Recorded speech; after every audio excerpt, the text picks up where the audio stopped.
This is a terrible public health crisis which has created real desperation in our county. Rachel Lee Cummings and her counterpart, Tomasz Jankowski, drug use and opioid use doesn't really see borders. Both lead nonprofit mental health agencies in Vermont, Counseling Services of Addison County and Northeast Kingdom Human Services. They've teamed up with another state provider and are planning to file a lawsuit against opioid makers and distributors.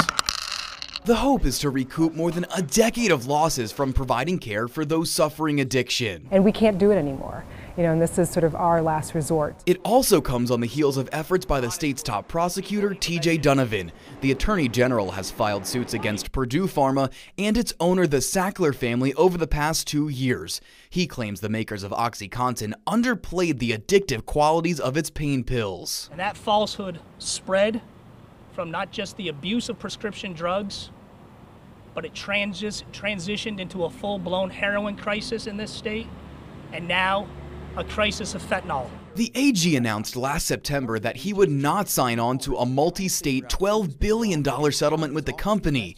He said at the time the deal didn't guarantee that full dollar amount. You really have to delve into the facts of the case. Representative Linda Joy Sullivan is part of a bipartisan team pushing a bill that would put limits on opioid prescriptions. She and other Vermont legislators decide what to do with money from these settlements. Most cash generally goes to the general fund. However, some money would be earmarked for those impacted by wrongdoing. But I'd like to see them go for beds, and I like to see them to, the monies go to help those people. We believe that we would be in a better position, one, to know, and two, to apply those funds into education, prevention, and treatment. Jankowski and Cummings say if as much money as possible, if not all of it, were dedicated to fighting the opioid crisis, that would do the most good for the most people. If any proceeds come to a general fund, they may or they may not find their way to support the services that make the biggest and the best impact. And I would love to imagine a world where when people are ready for treatment and when they walk through our doors, that we're there for them to hold them and help them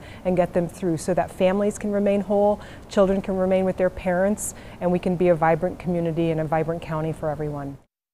Now, the trio of mental health agencies say they have not filed a lawsuit yet. They're still working out the logistics, so they can't really say much about it. They also noted that they fully support state officials in their battles, but they're doing what's necessary to keep their agencies going and, in turn, the people they serve. Live in studio, Tom Garris, NBC5 News.